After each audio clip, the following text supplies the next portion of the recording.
What's going on, Griddle Nation? We are here in New Orleans. I've been hanging out with the one and only Jay Ducote. Man, good to have you. So we're kind of behind the scenes a little bit. We're shooting some more for our TV spot, and Jay was kind enough to lend his expertise. We were making crepes today. Beignets.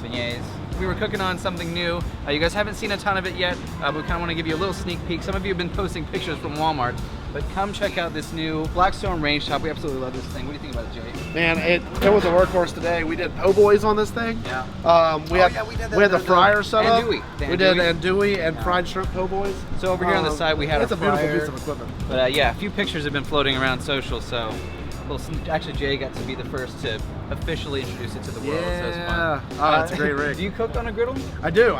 So I own a taco shop in Baton Rouge called Government Taco. Obviously, a lot of stuff's done on a griddle for that. Yeah. I need something like this for that outdoor griddle and to take to big events with me.